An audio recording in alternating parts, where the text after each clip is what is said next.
जय हिंद दोस्तों, स्वागत है आपका मध्य प्रदेश मंथन पर। दोस्तों, पिछले वीडियो में हमने मध्य प्रदेश शासन में संचालित प्रमुख योजनाओं के बारे में चर्चा की थी और आज के वीडियो में उसी क्रम को हम निरंतर आगे बढ़ाएंगे और चर्चा करेंगे प्रदेश में संचालित अन्य योजनाओं के बारे में। तो चलिए शुरू करते हैं आज का वीडियो, और जिसमें हमारी आज की पहली योजना है निःशुल्क साइकिल प्रदाय योजना। इसका प्रारंभ वर्ष है 2016-17, जिसका संचालन स्कूल शिक्षा विभाग मध्य प्रदेश शासन के द्वारा किया जाता है। और इस योजना का उद्देश्य है उन ग्रामीण दूर अंचलों के क्षेत्र में जहां शासकीय विद्यालय नहीं हैं, वहां कक्षा 9 में अध्ययनरत विद्यार्थियों को साइकिल प्रदान कर विद्यालय आवागमन की सुविधा प्रदान करना। असल में होता क्या है कि जिन गांवों में हायर सेकेंडरी स्कूल नहीं होती थी, वहां के बच्चे 8वीं के बाद 9वीं से अपनी पढ़ाई छोड़ देते थे और स्कूल दूर होने की वजह से स्कूल नहीं जा पाते थे, जिस वजह से शासन ने जब वो कक्षा 9वीं में प्रवेश करेंगे उनके लिए साइकिल प्रदान करने की योजना लाई, जिससे उनकी शिक्षा में बाधा ना उत्पन्न हो। तो यह थी इस योजना की कुछ प्रमुख बातें। इसके बाद हमारी अगली योजना है दीनदयाल वनांचल सेवा योजना, जिसका प्रारंभ 20 अक्टूबर 2016 को हुआ था। इसका संचालन मध्य प्रदेश शासन के द्वारा किया जाता है। यहाँ पास हम आपको जानकारी देना चाहेंगे, हमें संचालन हेतु संबंधित विभाग की सही जानकारी नहीं मिल पा रही थी, इसलिए हमने यहाँ पास मध्य प्रदेश शासन लिखा, क्योंकि मध्य प्रदेश शासन के अंतर्गत ही समस्त विभागों का समावेश होता है। तो इस योजना का उद्देश्य है सुदूर वनांचलों में शासन के विभिन्न विभागों के कार्यक्रमों व योजनाओं का लाभ वनवासियों तक पहुँचाना। जो वनवासी हमारे भाई बंधु होते हैं, वह प्रदेश शासन में संचालित योजनाओं या स्कीमों से परिचित नहीं हो पाते हैं, तो इस योजना के माध्यम से वहाँ अधिकारी या कर्मचारी जाकर उनका इन योजनाओं के से परिचय करवाएंगे और लाभ दिलवाएंगे। इसके बाद हमारी अगली योजना है उजाला योजना। इसका प्रारंभ 30 अप्रैल 2016 को किया गया था, जिसका संचालन ऊर्जा विभाग मध्य प्रदेश शासन के द्वारा किया जाता है। और इसका उद्देश्य है 9 वाट तक के क्षमता के LED बल्ब का वितरण कर बिजली की होने वाली अनावश्यक खपत को कम करना।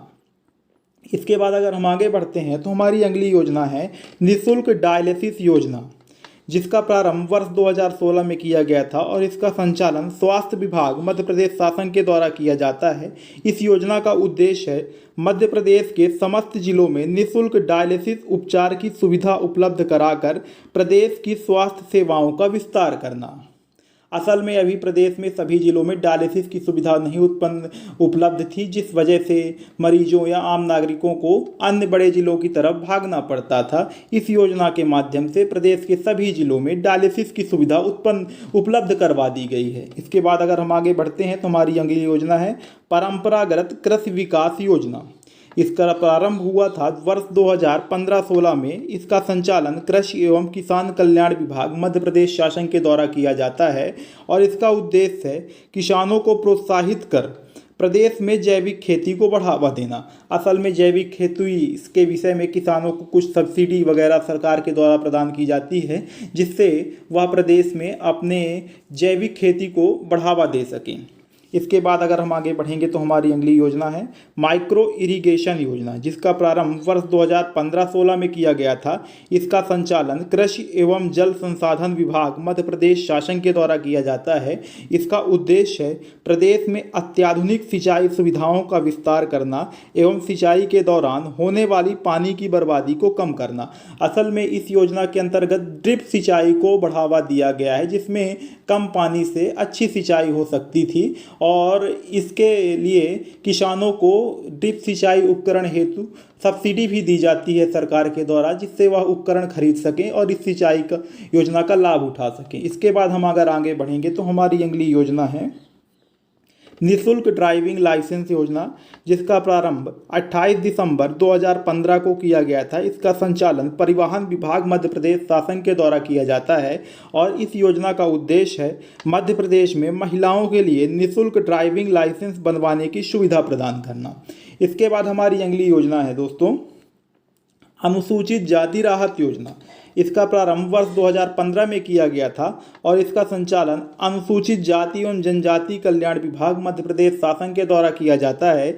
इस योजना का उद्देश्य है अनुसूचित जाति के जो व्यक्ति अपनी विपन्नता अथवा असहाय अवस्था में होने के कारण शासन की योजनाओं का लाभ नहीं उठा पाते हैं, उन्हें इस योजना के माध्यम से त्वरित सहायता प्रदान की जाती है। कहने का तात्पर्य है इस योजना के माध्यम से अनुसूचित जाति के हमारे भाई बंधुओं को तत्काल सेवाएं उपलब्ध कराई जाती हैं शासन के द्वारा। इसके बाद अगर हम आगे बढ़ते हैं तो हमारी अगली योजना है सावित्रीबाई फुले स्वयं सहायता समूह योजना।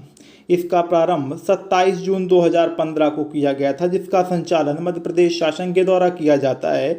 इसका उद्देश्य है गरीबी रेखा के नीचे जीवन यापन करने वाली अनुसूचित जाति की महिला को नए व्यवसाय की स्थापना हेतु ऋण उपलब्ध करवाना, ये कराना।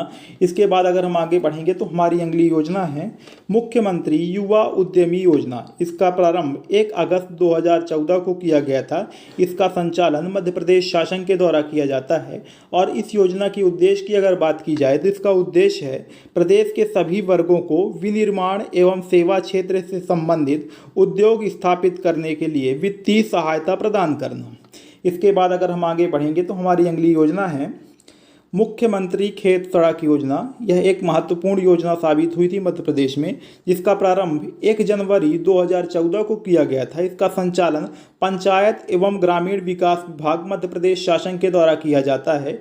इसका उद्देश्य है किसानों के घर से उनके खेत तक सड़क बनाकर खेत खलिहानों तक के पहुंच मार्गों को सुगम बनाना, अर्थात किसान के घर से लेकर खेत तक सड़क बनाना। ये शासन की स्कीम थी इस योजना के माध्यम से। इसके बाद अगर हम आगे बढ़ते हैं तो हमारी अगली योजना है दीनदयाल अंत्योदय उपचार योजना। इसका प्रारंभ 25 सितंबर 2014 को किया गया था। इसका संचालन स्वास्थ्य विभाग मध्य प्रदेश शासन के द्वारा किया जाता है।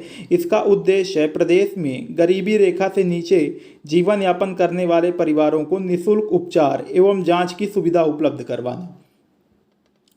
इसके बाद अगर हम आगे बढ़ते हैं तो हमारी अगली योजना है स्वागतम लक्ष्मी योजना। इस योजना की शुरुआत वर्ष 2014 में होती है और इसका संचालन मध्य प्रदेश शासन के द्वारा ही किया जाता है। इसका उद्देश्य है प्रदेश में बालिकाओं एवं महिलाओं के प्रति समाज में भ्रांतियां एवं कुप्रथा को समाप्त कर उनके प्रति सम्मानजनक एवं सकारात्मक वातावरण निर्मित करना। यह एक महत्वपूर्ण योजना है महिलाओं एवं बालिकाओं के लिए। कई महिलाएं एवं बालिकाएं समाज की कुप्रथाओं से प्रताड़ित रहती हैं और उन्हीं कुप्रथाओं से उन्हें छुटकारा दिलाने के लिए इस योजना की शुरुआत की गई थी मध्य प्रदेश शासन के द्वारा। अगर हम आगे बढ़ेंगे तो हमारी यह अगली योजना है मुख्यमंत्री आर्थिक कल्याण योजना। इस योजना की शुरुआत हुई थी 1 अगस्त 2014 को। इसका संचालन अनुसूचित जाति एवं जनजाति कल्याण विभाग मध्य प्रदेश शासन के द्वारा किया जाता है। इस योजना का उद्देश्य है अनुसूचित जाति के गरीबी रेखा से नीचे के हितग्राहियों को कम लागत के उपकरण अथवा कार्यशील पूंजी उपलब्ध करवाना, अर्थात जो अनुसूचित जाति के हमारे भाई बंधु हैं वह कुछ रोजगार हेतु या कुछ उपकरण लेना चाहते हैं या कुछ कार्यशील पूंजी उसके लिए उपलब्ध करवा लेना चाहते हैं, उनके पास पूंजी नहीं है, तो वह शासन के द्वारा इसके लिए सहायता प्रदान की जाएगी हमारे अनुसूचित जाति के भाई बंधुओं को इस योजना के माध्यम से। इसके बाद अगर हम आगे बढ़ेंगे तो हमारी अगली योजना है दीन बंधु योजना। इस योजना की शुरुआत 30 जून 2013 को हुई थी। इसका संचालन मध्य प्रदेश शासन के द्वारा किया जाता है। इस योजना का उद्देश्य है गरीबी रेखा से नीचे जीवन यापन करने वाले घरेलू उपभोक्ताओं को विद्युत बिल के संबंध में बकाया बिल की सरचार्ज राशि वितरण कंपनी के द्वारा एवं शेष राशि राज्य शासन के द्वारा वहन कर उनको आर्थिक सहायता प्रदान करना, अर्थात जिन नागरिकों की गरीबी रेखा के नीचे रहते हैं जो उनका विद्युत बिल अगर अधिक हो जाता है तो उनको प्रताड़ित नहीं किया जाएगा, उनके विद्युत बिल का वहन सरकार के द्वारा ही किया जाएगा। ऐसा कुछ कहा गया है इस योजना के माध्यम से। अगर हम आगे बढ़ेंगे तो हमारी अगली योजना है मुख्यमंत्री कौशल उन्नयन प्रशिक्षण योजना।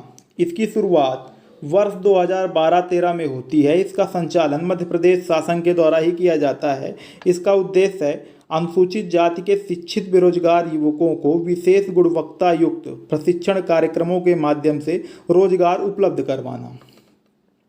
इसके बाद अगर हम आगे बढ़ेंगे तो हमारी अगली योजना है पंच परमेश्वर योजना। इस योजना की शुरुआत 10 जनवरी 2012 को हुई थी। इसका संचालन पंचायत एवं ग्रामीण विकास विभाग मध्य प्रदेश शासन के द्वारा किया जाता है। इस योजना का उद्देश्य है ग्राम पंचायतों के माध्यम से प्रदेश के समस्त गांवों का अवसंरचनात्मक विकास करना। इन्हीं गांवों में सड़क, नाली या पेयजल संबंधित इत्यादि सुविधाओं का विकास करना इस योजना का प्रमुख लक्ष्य है। इसके बाद अगर हम आगे बढ़ेंगे तो हमारी अगली योजना है मुख्यमंत्री तीर्थ दर्शन योजना। इस योजना की शुरुआत 3 सितंबर 2012 को हुई थी। इसका संचालन मध्य प्रदेश शासन के द्वारा किया जाता है। इसका उद्देश्य है प्रदेश के 60 वर्ष से अधिक आयु के वरिष्ठ नागरिकों को निर्धारित एवं प्रसिद्ध दर्शनीय तीर्थ स्थलों की यात्रा करवाना। इस योजना के बाद अगर हम आगे बढ़ेंगे तो हमारी अगली योजना है फिर दीनदयाल 108 एम्बुलेंस सेवा योजना। इस योजना की शुरुआत वर्ष 2011-12 में हुई थी। इसका संचालन स्वास्थ्य विभाग मध्य प्रदेश शासन के द्वारा किया जाता है। इसका उद्देश्य है प्रदेश के नागरिकों को आपातकालीन चिकित्सा सुविधा उपलब्ध करवाना। यह एक महत्वपूर्ण योजना है। अगर किसी व्यक्ति जो दूर दराज एरियो में रहता है उसे तत्काल चिकित्सा की सुविधा की ज़रूरत हो तो इस योजना के माध्यम से वह एम्बुलेंस बुलाकर सीधे अपने जिला चिकित्सालय या ब्लॉक चिकित्सालय में जाकर संपर्क कर सकता है और अपना इलाज करवा सकता है। अगर हम आगे बढ़ेंगे तो हमारी अगली योजना है राम रोटी योजना। इस योजना की शुरुआत वर्ष 2010 में हुई थी। इसका संचालन नगरीय प्रशासन विभाग मध्य प्रदेश शासन के द्वारा किया जाता है। इसका उद्देश्य है शहरों में प्रदेश के गरीबों को सस्ते दर में भोजन एवं आवास की सुविधा उपलब्ध करवाना। अर्थात जो शहर के क्षेत्र हैं वहाँ गरीबों के लिए सस्ते दर में भोजन और उनके रहने की व्यवस्था सरकार के द्वारा की जाती है। इसके बाद अगर हम आगे बढ़ेंगे तो हमारी अगली योजना है मुख्यमंत्री अन्नपूर्णा योजना। इस योजना की शुरुआत 26 अप्रैल 2008 को हुई थी, जिसका संचालन मध्य प्रदेश शासन के द्वारा किया जाता है। इस योजना का उद्देश्य है प्रदेश में गरीबी रेखा से नीचे जीवन यापन करने वाले परिवारों को सस्ते दर में अनाज उपलब्ध करवाना। यह थी इस योजना की प्रमुख बात। इसके बाद अगर हम आगे बढ़ेंगे तो हमारी अगली योजना है लाडली लक्ष्मी योजना, जिसकी शुरुआत वर्ष 2007 में हुई थी। इसका संचालन महिला एवं बाल विकास विभाग मध्य प्रदेश शासन के द्वारा किया जाता है। इसका उद्देश्य है बालिकाओं के जन्म के प्रति सामाजिक दृष्टिकोण में सकारात्मक बदलाव लाना तथा बालिकाओं की शैक्षिक एवं आर्थिक स्थिति में सुधार करना। यह एक महत्वपूर्ण योजना थी। इस योजना की सफलता का अंदाज़ा इस बात से लगाया जा सकता है कि इस योजना को मध्य प्रदेश में लागू होने के बाद प्रदेश के अन्य 10 राज्यों ने भी इसे लागू किया। इस योजना की कुछ प्रमुख बातें हैं जो हम आपको बताना चाहेंगे।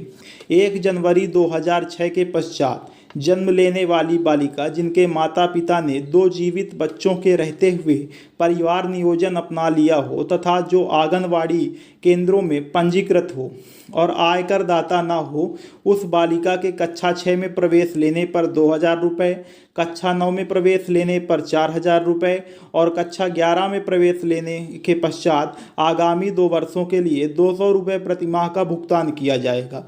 बालिका के 21 वर्ष की आयु पूर्ण होने पर एवं 18 वर्ष से पूर्व विवाह न करने पर तथा 12वीं की कक्षा की परीक्षा में सम्मिलित होने पर शेष एक मुश्त राशि का भुगतान किया जाएगा। ऐसी कुछ प्रमुख बातें मध्य प्रदेश शासन के द्वारा कही गई हैं इस योजना के विषय में। इसके बाद अगर हम आगे बढ़ते हैं तो हमारी अगली योजना है बलराम ताल योजना। इसकी शुरुआत वर्ष 2007 में की गई थी, जिसका संचालन मध्य प्रदेश शासन के द्वारा किया जाता है। इस योजना का उद्देश्य है वर्षा से प्रवाहित जल की अधिकतम मात्रा को खेतों में रोककर भूजल संवर्धन एवं किसानों को सिंचाई सुविधा उपलब्ध कराना। जो वर्षा का जल होता है वो व्यर्थ में ना बहे, उसको किसी स्थान पर एकत्र कर लिया जाता है और उसका उपयोग सिंचाई के लिए किया जाएगा। और वह एकत्र अगर किसी स्थान पर रहेगा तो उस एरिया का भूमिगत जल स्तर जो है वो बढ़ेगा। इस योजना के माध्यम से ऐसा कुछ करने का निर्णय प्रदेश सरकार ने लिया था। तो यह थी इस योजना की कुछ प्रमुख बातें। दोस्तों, आज का वीडियो हम यहीं ख़त्म करते हैं और आशा करते हैं हम कि आप हमारे द्वारा दी गई जानकारी से संतुष्ट हुए होंगे और आपको यह वीडियो पसंद आया होगा तो इसे लाइक, शेयर और सब्सक्राइब ज़रूर करें। और आप अपना अगर कोई सुझाव भी देना चाहते हैं तो कमेंट बॉक्स में कमेंट कर हमें ज़रूर बताएं। धन्यवाद दोस्तों।